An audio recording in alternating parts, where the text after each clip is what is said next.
Today, we're continuing on with our series, Where's God? And we're up to part 10. This is the longest series I've ever preached in my entire life. So this is, I think I'm getting a bit better as we're going along. But we're starting it off every single week with 3 scriptures, which we get to read out together. The first one is found in Daniel 11:32, and it says, "The people who know their God shall be strong and carry out great exploits." Thank you for the 4 people that read along with me. Now for the second one. I want everybody to read it, all right? Here we go. Matthew 5:8. "God blesses you when your heart is pure, for then your eyes will open to see more and more of him." And then Jeremiah 29:13-14. "If you look for me wholeheartedly, you will find me. I will be found by you, says the Lord."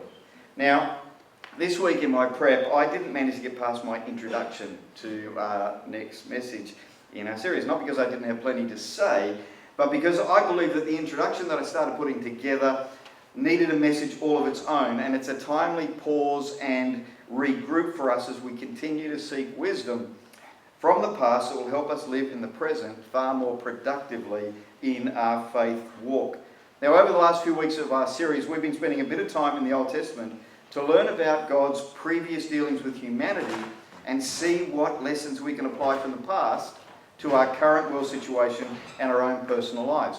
Now, one of the reasons we're looking at the past is to help us to see God more clearly in the events that are unfolding around us in our present, and in the absence of the clear actions of God at work, still be able to face the future with confidence, courage, and a hope that can't be shaken. Now, for many people, that's just a pipe dream. And if they were really honest with themselves, they'd admit that their hope for a safe and prosperous future, given the current world events and our economic forecast, is more based on wishful thinking than a rock-solid conviction. And if that's where you're at this morning, I hope to change that for you, or at least get you going in the right direction. One of the things that I love about the Bible is that you can't argue against history.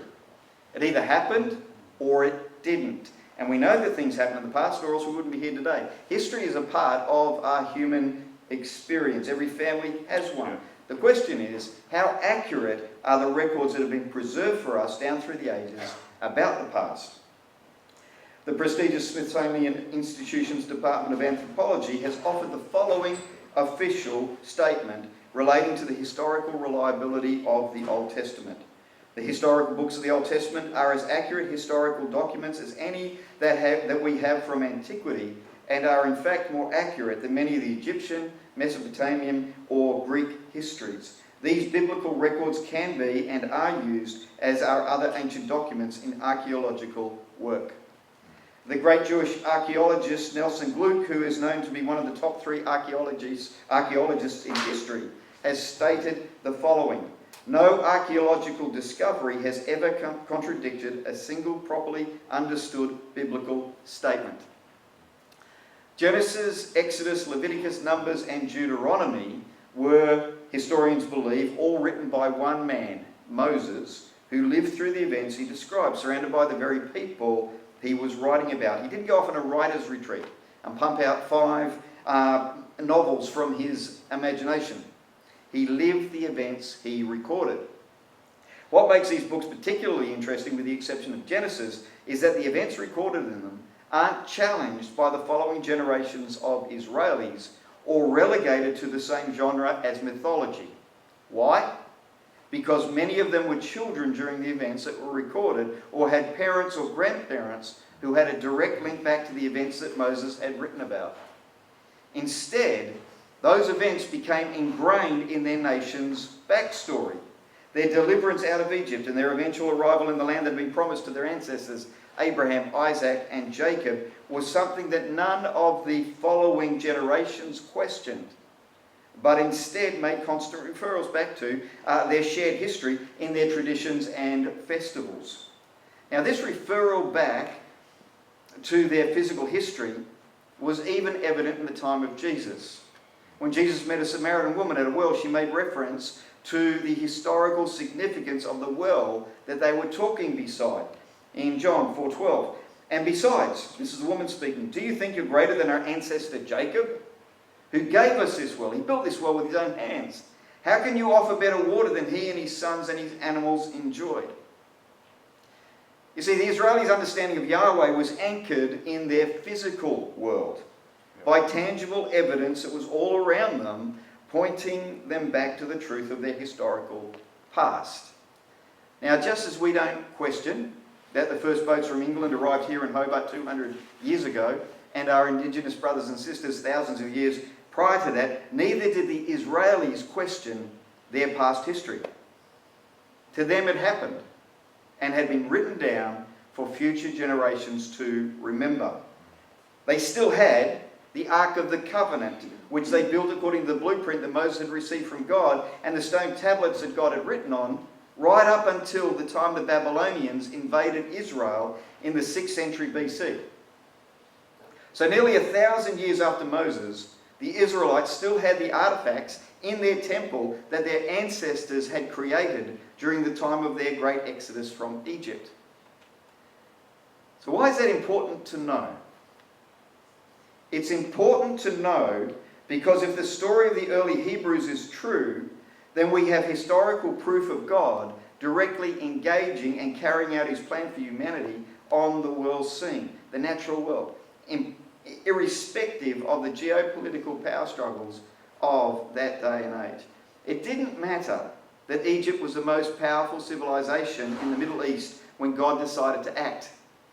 It didn't matter that the Israelites were living as slaves in Egypt with no homeland to go back to or any foreign army that could come and rescue them. When God was ready to advance his plan for the world, he acted, and all the king's horses and all the king's men couldn't do anything about it. In his time, according to his plan, he created a new nation of people who would act as a signpost for all of time to lead the world to Jesus and through him back to their Creator. And that nation still exists in our world today, which is quite astounding given the multiple times that the Israelites have been conquered, decimated, and had their people scattered throughout the nations of the earth. The early church believers were in no doubt that Jesus was the fulfillment of the Jewish hope for a Messiah. And Paul, when mentioning Jesus, called him our Passover lamb who was sacrificed. Wrong slide? Yeah. Where am I? I think there's a couple missing. Hang on. Am I missing? Okay. So you just read something that you shouldn't have read. All right. Take it back. Well, okay. Just talk to the person beside. So you don't even have our Passover lamb who was sacrificed for us. No. All right, Paul said that. Anyway, Paul said that about Jesus. He makes the case that the most important historical festival on the Jewish holy calendar, Passover, was in actual fact all set up to point to Jesus 1,500 years after the event that they were celebrating took place in Egypt.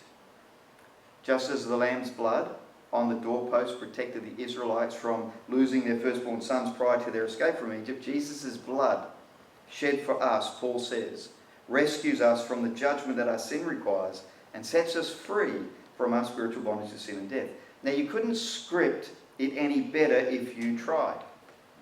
History doesn't lie. Jesus was crucified on Passover, the celebration that the Jews celebrated every year, commemorating their escape from Egypt. And they commemorated it by sacrificing a lamb without blemish. Jesus never sinned, according to one of his closest disciples, Peter. Coincidence? Not a chance, because God was behind the scenes, orchestrating a plan that would take thousands of years to pull off, the type of plan that only an eternal being could have any hope of bringing to pass. Now back to my question, why does it matter? It matters because if we have historical proof that God has been active in world history, working out his preordained plan to restore his creation, regardless of whoever was in power at the time, then we can have complete confidence that everything he's promised to do that still hasn't taken place will come to pass just as he said it would. Now that's a recipe for peace in the midst of the most troubling of times, if ever there was one. It's the source of our hope and something every one of us needs to be aware of. But just for a moment, I'm going to go back to the slide that you've all seen. But just for a moment, I want to flip this. I want you to flip the script and imagine what it would be like if we had no historical record of God at work in the world. Our trust in God would be dependent on what we see happening around us and how we feel at any given moment in time.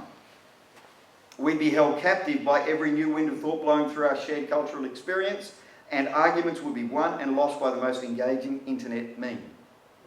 Our understanding of world events and our thoughts about the future will be shaped and fashioned by what we see in the media. Sound familiar? Sadly, that's how many Christians live their lives, and it shouldn't be the case. Hosea 4:6, hopefully it's on the... Oh, it is, good. Hosea 4:6, God speaking through the prophet says, "My people are destroyed for lack of knowledge." You see, you don't need a supernatural experience to believe that God is real and that he's working out his plan for our world if you're able to read historical texts and follow them through to their logical conclusion. But if and when you come to the conclusion that he's real, you could very well be in line for a supernatural experience. The writer of Hebrews says that we must first believe before we can come to God, and that he rewards all those who find him. You don't need faith to believe that God is real. You just need to follow the dots. I used to believe that my relationship with God rose and fell on my daily experience of his presence. And you can imagine how that turned out for me. That said, to this day, I still value the experiences I've had with God, the supernatural experiences I've had with God, because they've been profoundly life-changing. But they aren't the rock on which I build my faith for the future. I don't build my faith on the experiences or lack of them that I've had with Jesus, even though I love every single one of them. I build my faith on the future, for the future, on the back of historical facts. Just as my faith in the sun's rising tomorrow is built on what I've experienced over the past 21,000 mornings that I've been here on planet Earth, my faith in God, not being taken by surprise by world events and having a plan for humanity, is built on what has already happened in recorded history.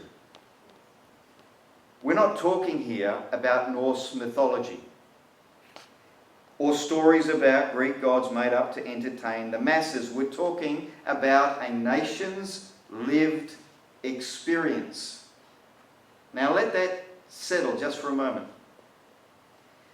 They didn't need to have a personal encounter with Yahweh to believe in him. They just had to listen to the stories retold by their family members, people who had no reason to lead them on or tell them lies. In a similar vein, the New Testament recounting of the resurrection by the early church was a lived experience shared by eyewitnesses with consistent outcomes in the lives of those directly impacted by it. 1 Peter chapter 3 verse 15. Peter speaking here says, "Instead you must worship Christ as Lord of your life, and if someone asks about your hope as a believer, always be ready to explain it." Now what's interesting about those two words, hope and belief, is that for most of us, when we think about them, we think of them as internal imaginations of our mind. However, biblical hope and belief is always based on something much more tangible than your imagination. They're always based on factual events that have happened in the physical world. Where was their hope based? What justification did they give for their hope? It was based on something that had already happened, not something that was going to happen. It was based on a historical event, the resurrection of Jesus from the dead. Something that had occurred in the real world, not conjured up by someone's imagination. It wasn't just hyped up, wishful thinking. The reason that I know the sun will rise tomorrow is because I have 21,000 past records of the sun already rising. I have witnessed the sun rising on the physical world over 21,000 times. You're going to go home and work out 21,000 divided by 365. How old is he? Where was their hope based? Their hope was based on something that had happened already. Stop trying to base your hope on how you're feeling on any given day. And instead be like the ancient Jews and early Christians who based their hope on actual, real world events. It's no wonder that Jesus said, "Blessed are those who haven't seen but still believe." Today we're dependent on records passed down to us to describe the events of Jesus' life. But his disciples weren't. They didn't have to have faith that Jesus was the Son of God, because they saw this guy crucified. They saw him put into a tomb dead, and 3 days later he came back to life, and they spoke to him, and they had a meal with him, and they touched him. They heard him speak alive after they had seen him die. That's huge. That's huge. It is the one glaring difference between Judaism and Christianity and every other religion on the face of the earth. All religions aren't created equal. And when people try to convince you, oh, well, nobody knows what they think because we've got this religion here and they've got this religion here. Religions were not created equal. Christianity and Judaism are the only two religions on the face of the earth that base their truth on actual physical events that took place on our planet. Our God is the only God who directly acted on the physical world and had his actions recorded in our history books by real humans who were eyewitnesses to those events. Every other religion, it all started in the imagination of people. Islam started in the imagination of Muhammad. Buddhism started in the imagination of Buddha. Hinduism started in the imagination of multiple priests. And Christianity and Judaism is rooted, is founded in physical, historical events that took place where God intervened in the world. So where does that leave us today? Well, what did Jesus say about our time? In Matthew 24, verses 3 to 8. As Jesus was sitting on the Mount of Olives, the disciples came to him privately. John 4:12's popped up. And besides, you think you're great? That was the one I tried to read before. And that's the other one. Liam. I've got to blame someone, mate. Hurry up to. I'll pass over. There. I did put them in. Just didn't get them in order. That's the only thing. That's right, yeah. Didn't that one come up either? No. And I've been pressing. Have you? You've been putting back. Good man, you saved my bacon today. When you put it to one that wasn't what you were talking about, I put it back. Good man. I'm going to double your wage. Twice nothing is still nothing. All right, so Matthew. I'll have to cut that out of this thing. Matthew 24, 3 to 8. Oh, I felt so prepared today. Matthew 24, 3 to 8. As Jesus was sitting on the Mount of Olives, the disciples came to him privately. Tell us, they said, when will this happen? And what will be the sign of your coming and of the end of the age? And Jesus answered, Watch out that no one deceives you. For many will come in my name, claiming I am the Messiah, and will deceive many. You will hear of wars and rumours of wars, but see to it that you are not alarmed. Such things must happen, but the end is still to come. Nations will rise against nation, and kingdom against kingdom. There will be famines and earthquakes in various places. All these are the beginning of birth pains. Do you know what gave Jesus the authority to say this sort of stuff and have us 2,000 years listen, and 2,000 years later listen? The fact that he died and then came back to life again. Otherwise, he could just be...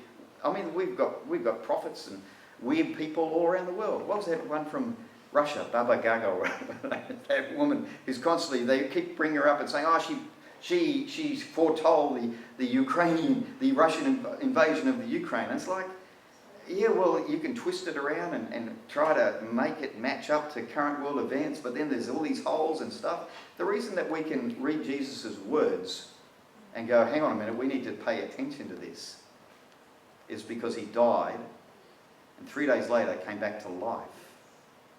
He didn't just have an epiphany and say, I felt like I died and then I came back to life. He actually died. He was seen dead. He was seen buried, and he was seen risen. So if you have kind of read these words at times and then kind of skimmed over them, I want to encourage you this morning not to do that. Because the one who died and came back to life said this. Nation will rise against nation and kingdom against kingdom. There will be famines and earthquakes in various places. All these are the beginnings of birth pains. And then in verse 26 and 27, so if anyone tells you, there he is out in the wilderness, do not go out, or here he is in the inner rooms, do not believe it. For as lightning that comes from the east is visible even in the west, so will be the coming of the Son of Man. When the Son of Man appears, everybody will know he's come. Verses 29 to 31, he said, immediately after the distress of those days, the sun will be darkened and the moon will not give its light. The stars will fall from the sky and the heavenly bodies will be shaken. That sounds catastrophic, apocalyptic. How do the stars fall from the skies? Unless we're having a meteor shower or something. But Jesus died and 3 days later came back to life and has this historical track record that says when he says something, we can believe what he is saying.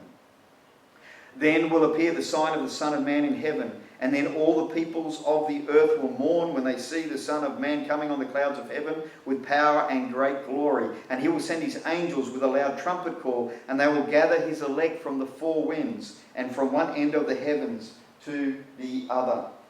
And then verses 36 to 39. But about that day or hour no one knows, not even the angels in heaven, nor the Son, but only the Father. As it was in the days of Noah, so it will be at the coming of the Son of Man. For in the days before the flood, I find this interesting, people were eating and drinking, marrying and giving in marriage up to the day Noah entered the ark. And they knew nothing about what would happen until the flood came and took them all away. That is how it will be at the coming of the Son of Man.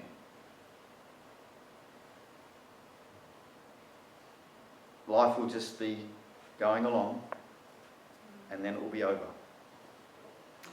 If you accept the historical record of Yahweh's actions in the Old Testament and the proof of Jesus' resurrection in the Gospels, then these words of his carry with them incredible authority. This is what will happen on the earth in the future. Now, who knows, we might even be living in the beginnings of those days right now. The point, though, which should be very clear to all of us, is that we need to determine where we stand in regard to God and his plan, because when these events that Jesus is talking about take place, you'll want to be on the ark, not banging on the door in the rain.